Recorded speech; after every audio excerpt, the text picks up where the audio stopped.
ಆಮೇಲೆ ಗೌಡ್ರು ಕೂಡ ಪಾಪ ಅವರು ಮೇಕೆದಾಟು ಎತ್ತಿನೊಳಗೆ ಮಾತಾಡಿದ್ದಾರೆ. ನಾನು ಅವ್ರ ಪಾರ್ಟಿಯವ್ರಿಗೆ ಹೇಳಲಿಲ್ಲ, ಅಸೆಂಬ್ಲಿಯಲ್ಲಿ ಈ ವಿಚಾರನ ತೆಗೆದ್ಲಿ, ನಾನು ಪಾರ್ಲಿಮೆಂಟಲ್ಲಿ ಮಾತಾಡಿದ್ದೀನಿ.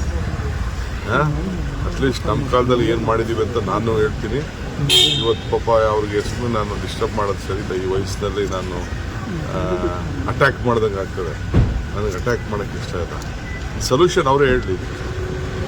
ಅದು ದೇವೇಗೌಡರು ಪಾಪ ಈ ವಯಸ್ಸಿನಲ್ಲಿ ನಾನು ಅವ್ರಿಗೆ ವಹಿಸೋದು ಬೇಡ ಅಂತ ಅಂದ್ಬಿಟ್ಟು ನನಗೆ ಗೊತ್ತಿಲ್ಲ. ನಾನು ಮಾತಾಡ್ತೀನಿ. ಸರ್ 6 ವರ್ಷ ಆಯಿತು ಇವತ್ತು ಕೆಪಿಸಿಸಿ ಅಧ್ಯಕ್ಷರಾಗಿ.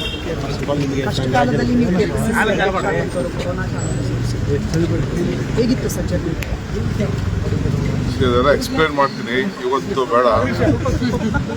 ನಾಳೆ ಪ್ರೆಸ್ ಕಾನ್ಫರೆನ್ಸ್ ನಾಳೆ ಮಾಡೋಣ ಅಂತ ಪ್ರೆಸ್ ಕಾನ್ಫರೆನ್ಸ್. ಇವತ್ತು ಬೇಡ.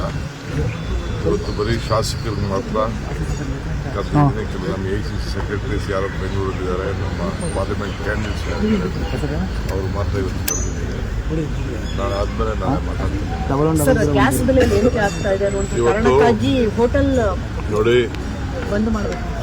ಪಾರ್ಲಿಮೆಂಟಲ್ಲಿ ಸರ್ಕಾರ ಇದನ್ನು ಚರ್ಚೆ ಮಾಡಬೇಕು. ಇವತ್ತು ಚರ್ಚೆ ಮಾಡೋಕ್ಕೆ ಅವಕಾಶ ಕೊಡ್ತಾರೆ.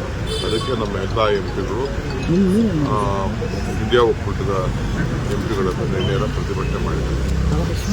ಯಾಕೆ ಅವ್ರಿಗೆ ಭಯ? ನಿಮ್ಮ ಫಾರಿನ್ ಪಾಲಿಸಿ ಇವತ್ತಿಂದರ ನಾವು ಇರಾನ್ ಜೊತೆ ಸಂಬಂಧ ನಮಗೆ ಸ್ಟಾಕ್ ಇಲ್ಲ. ಈಗಾಗಲೇ ಡೀಸೆಲ್ ಬೆಲೆ ನಿನ್ನೆನೇ ಹೆಣ್ಮಕ್ಳು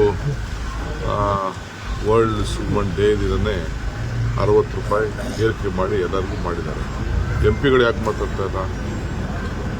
MP ಗಳು ಒಬ್ಬರು ಮಾತಾಡ್ತಾ ಇಲ್ಲ. ಈ ಗ್ಯಾಸ್ ಬೆಲೆದು ಗ್ಯಾಸ್ ತೊಂದರೆ ಆಗಿರೋದು ಈಗ ಎಲ್ಲ ಸ್ಟ್ರೈಕ್ ಮಾಡ್ತಾರಲ್ಲ, MP ಗಳು ಅದ್ರ ಬಗ್ಗೆ ಮಾತಾಡಲಿ. ಎಲ್ಲದಕ್ಕೂ ಧ್ವನಿ ಎತ್ತಾರೆ, ಭಾಳ ವಿಚಿತ್ರವಾಗಿ ಧ್ವನಿ ಎತ್ತಾರೆ ಅಂತ ಮಾತಾಡ್ತೀನಿ. ಆಮೇಲೆ ಗೌಡ್ರು ಕೂಡ ಪಾಪ ಅವರು ಮೇಕೆದಾಟು ಎತ್ತಿನೊಳಗೆ ಮಾತಾಡಿದ್ದಾರೆ. ನಾನು ಅವ್ರ ಪಾರ್ಟಿಯವ್ರಿಗೆ ಹೇಳಲಿಲ್ಲ, ಅಸೆಂಬ್ಲಿಯಲ್ಲಿ ಈ ವಿಚಾರನ ತೆಗೆದ್ಲಿ, ನಾನು ಪಾರ್ಲಿಮೆಂಟಲ್ಲಿ ಮಾತಾಡಿದ್ದೀನಿ.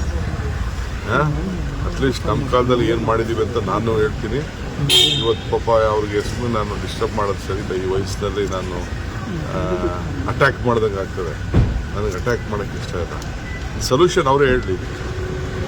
ಅದು ದೇವೇಗೌಡರು ಪಾಪ ಈ ವಯಸ್ಸಿನಲ್ಲಿ ನಾನು ಅವ್ರಿಗೆ ವಹಿಸೋದು ಬೇಡ ಅಂತ ಅಂದ್ಬಿಟ್ಟು ನನಗೆ ಗೊತ್ತಿಲ್ಲ. ನಾನು ಮಾತಾಡ್ತೀನಿ.